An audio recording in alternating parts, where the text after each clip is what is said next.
Hello, World of Tank Blizzards. This is Littlefinger, and I'm doing an exciting full tank review today. The FV217 Badger is back in stores. This is a tier 10 British tank destroyer. And yes, I wouldn't be able to do this review if it weren't for the hundreds of hours that I put into building this YouTube channel for you out there, hitting that subscribe button, getting me over 5,000 subscribers, putting my YouTube channel on the map. Please continue to do so. I greatly appreciate it. And for Wargaming, giving me access to this CC account. So yes, the Badger is for sale. Look at this. The Royal FV217 Badger. 25,000 gold. Wait, what? Did I hear that correctly? Yes, 25,000 gold. It does come with all 9 equipment slots. You get the legendary camouflage and the royal treatment attachment, and you get an avatar. Wow. But if you just want the tank, it's 20,000 gold. By my calculation, that comes up to about $50 US. That is steep. So, unless you're independently wealthy or you're a serious tank collector, I think the other people that might want this tank is those that play tier 10 a lot and they want to make good credits. Yes, you heard that right. This tank makes credits. I played 10 battles, won 7 out of those 10. One of those battles, I even only did 400 damage my first game, but I averaged 57,000 credits at tier 10. So you can make money on this. So the pros for this tank: it's got a super accurate gun, it's got a great rate of fire, it's got nice armor. We'll get into all of this, and a good credit coefficient. But obviously, $50 is a con. That is steep. Your top speed is only 30 kilometers per hour, and you only have 28 degrees of traverse speed. All right, guys, I'm going to show how this Badger armor looks. Jump into Armor Inspector and then play 3 games. The first 2 games are going to be, typical Badger type games. The third game, if you only watch one, is the one you should watch. It is a heartbreaker. But as we mentioned, only that lower glacis plate is penetrable. So here's the Badger in Armor Inspector, and look at all of this red. This gives you a great perspective of what a M48 Patton is going to see on this tank. Basically, just that lower plate is penetrable. You can get it to a nice angle, even upwards of 23, 24 degrees before you start seeing some green on the sides. Obviously, if you go full perpendicular, you are going to be penned from the sides or back. Now, if your M48 Patton is running premium ammo and calibrated shells, you can see here it's still even difficult outside of that lower plate. However, if we switch over to, let's say, a tank destroyer, you're going to notice here with premium rounds, you're going to get penned by these big TDs that are out there. So just be wary of that. You do need to make sure you're using the hills, hiding that lower plate, using that 10 degrees of gun depression. All right, guys, first game, Oasis Palm. And this is Supremacy. And, my main objective in this tank is not to let anyone get behind me or beside me. We want to keep everyone in front, obviously, because that is, as you saw there, where our armor is and where we're most effective in this tank. I've got the Blitz hanger stats pulled up here to the left. We'll talk about them throughout this game. But as you can see, starting out here at only, just a little under 30 kilometers per hour. This drives a lot like the Jagdpanther E100, so keep that in mind as far as top speed and turning. Obviously, I was concerned that this would be like one of the AT tanks, but it's nowhere near that bad. It does have some mobility. It's not great, but if that's the only downside to this tank, there's a lot going for it. Top in the tier as far as hit points, really high up there on view range. And like I mentioned before, as we're loading up a shot on the grill, and yeah, FE just lost half of his life and blocked my shot while he was at it. what I do like about this tank with an 8-second reload, it's not one of these tanks where you're waiting 20 plus seconds to reload. You're doing 900 damage, but maybe the tank you're facing is a medium with only 200 hit points. You just want to get reloaded and get him out of the game. So you can see here I've got this position up on the hill where I'm hiding that lower plate and just pulling forward, taking my shot where I can. Obviously we haven't got any to go in until that shot there, when I decide to just go ahead and push. The IS-7 tracks me, so we quickly repair that and we get into cap. This is going to put a little bit more pressure on the enemy here if we can get a cap base. So, back to the stats. It's got real nice velocity of over 1,000. Your penetration loss of distance 2.5. Like I was talking about, reload time and rate of fire are great. And then the aim time, 1.55, dispersion 0.299, 10 degrees of gun depression, best in class. The British TDs have that, so it has so much going for it in that regard. It's about this time I noticed them trying to push closer to B, so we get a nice shot in on the Conqueror and get him out of the game, leaving just that Object 704 on the other side, but trying to get a shot in, but he's on the other side of the building, so we're not going to be able to do that. So we're going to refocus back here on the Malshin and get him out of the game. Now I thought they had both fired. I wasn't paying full attention there, and we climb up over this hill. We're going to take 2 shots from each of these 2 tanks, but luckily we can finish off the Malshin and then get down and just face hug this IS-7. And look at him. He's looking all over. He's like, where do I shoot this thing? There's nothing but red in my face. And sure enough, there's the bounce. And we've got the gun depression. We just have to back up just a hair, and we can shoot into, that lower plate. Yes, I'm shooting APCR right now, but we're just making sure that we get our kills here.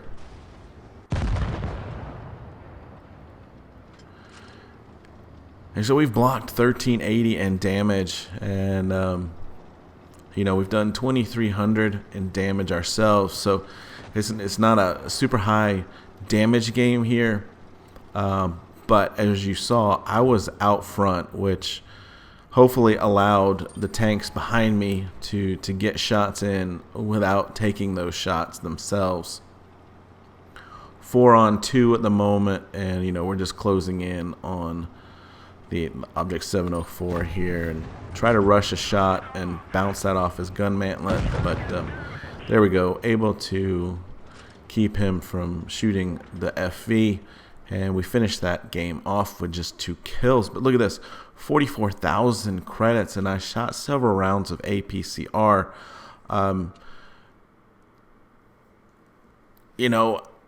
I don't know many tanks out there that are making that much money on an average damage game. All right, guys, as we get started here on the second game on New Bay, I just wanted to point out the equipment loadout that I had. Gun rammer, defense system, improved optics, enhanced gun lane drive, enhanced armor, engine accelerator, vertical stabilizer, enhanced tracks, and consumable delivery system. All right, so as we get off started here towards Cap C, again, I'm trying to keep the enemy in front of me and not go into the middle of these maps and get myself into a situation where I've got shots from the sides or behind. Obviously, you're going to get a little bit more EXP if you do cap bases, so it is kind of important here to get some cap points out of this. Share it with the team a little bit. And you can see they're at B, so we get the cap and push on around. This E100 has been overly aggressive, has his turrets turned sideways, so we can just shoot a nice AP round into the side of him. We do need to switch over to APCR to get the front cheek, but he turns. Now I make a mistake here of pulling a little bit too far forward. I think these guys here can now see my lower plate, and they're taking advantage of that. But you know, we were able to get a couple shots in, bounce that shot on the E100, and poor guy is in a bad spot. APCR into that front cheek. And now he's turned around as the T-57's pushing on him, and we get a full max roll there with AP into the side of the turret. So quickly, 2,300 in damage on this game. And that just goes to talk about the reload time on this tank. I think it works so well. I'd be really frustrated if it had a super long reload. But now there's only one tank left, and so I'll speed this up. And as we do, keep in mind this tank has 215 mil of frontal armor. With this sloped backwards, it can be effective armor well over 300 into the 340s, 350s. So you really want to find spots on maps where you can shoot downwards and angle yourself backwards a little bit. But you can see here 84,000 credits on a tier 10 game for doing 2,800 damage, just shy of 1,000 EXP. So at 130% credit coefficient, it does make some nice money. There's only a handful of tanks that are up there in comparison. The AMX 30B is also at 130%. The Chieftain Mark 6 is at 140%. And the T95 E6 is at 150%. And those are the only ones that I could find that were at or above. Most of your standard tier 10 tanks are going to be in the 80% range. So keep that in mind. It's, you know, it's 1.5 times more credits. As we push up here towards A, B, I know there's a nice little ridge line here that I want to get to, but the funny thing is that there's a Badger on the other team, and he's picked that great spot right there to be able to use that 10 degrees of gun depression. Nobody is doing damage to him, and I felt like I'd be safe up here on this ridge line with the rest of our team at B and one at C when I get walloped, losing almost 1,000 hit points in 2 shots there. So obviously that's going to make you rethink your strategy. And like I said, maybe I should have played it like that Badger did and taken that same spot on the other side of the map. But 3 shots in now, 1,300 damage, and I know there's no point even looking at that Badger hull down there. Nothing I'm going to be able to do to him. So just trying to, at this point in time, figure out, you know, where can we get some shots in. We've got that E4 on the corner and this 57 heavy I'd like to get rid of. And our team is struggling up high there, to say the least. So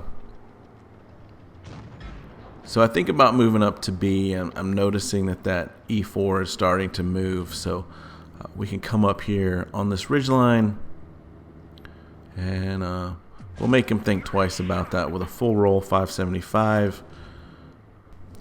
And so this is what's real nice about this higher reload.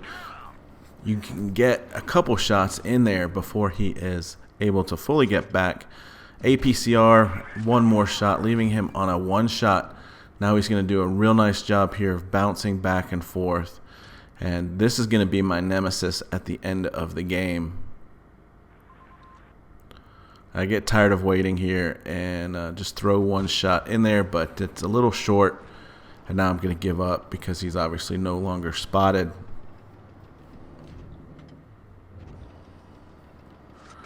And that Badger holding A, really making a difference.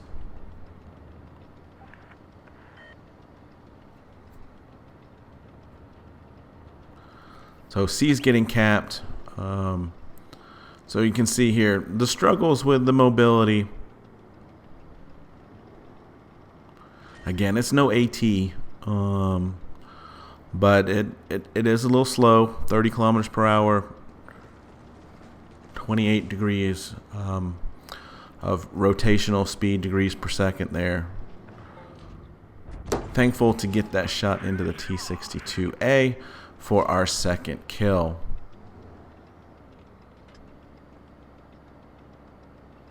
We know the E4's in the corner.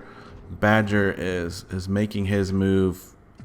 Unfortunately, that bounced. The T-57's a one-shot.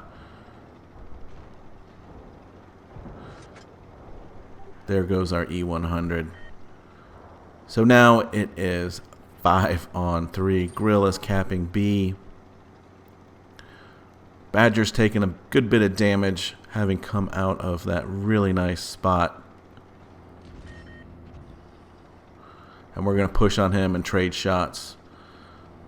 And that bastard tracks me, so we're wasting time here. He's reloading. We get one shot into that lower plate.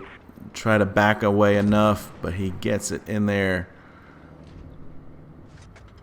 And finished off there. T-57 hasn't been the sharpest player here. He's turned sideways, but does get one shot in. So now I'm only at 114 hit points, and here comes the grill. HE 296. You got to be kidding me. Why do I even mess around with HE sometimes? There we go. There's a 540 roll. But can we get lucky and block a shot? Oh, we do only 280 in damage, leaving us with 13 hit points. But we're going to be able to reload here in time, finishing him off. It's now 2-on-2. I'm not sure what's going on there. Our guy is reloaded, but he's not shooting. Get one shot on that Leopard, please. So no help with the Leopard. Obviously, E4 was the tank that was behind me, sitting up there in their spawn. And this is the spot that maybe I should have started out in.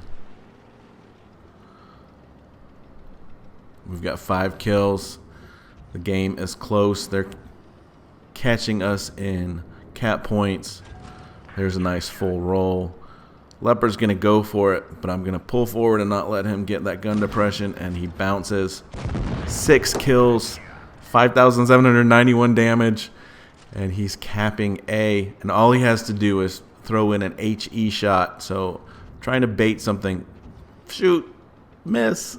He won't shoot, and I just can't get turned around in time. We just need to snap one in here before I can't turn. Oh, dead tank's in the way. And guess what? Yeah, it ends with him hiding behind a rock. He spent most of the game hiding, but it's enough for the W. So this is going to go down as a loss, but check this out. 75,000 credits on a loss at tier 10.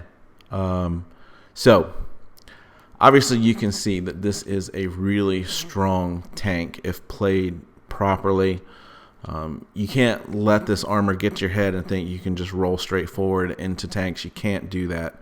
But when played defensively, you can get some big scores and you can make money at this tank. So with it being $50, it is a hard sell for me. I'm going to pass on this one. As much as I like driving it, I just can't see, having spent a good bit of gold on tier 8 premiums from Thanksgiving on, some mediocre tanks.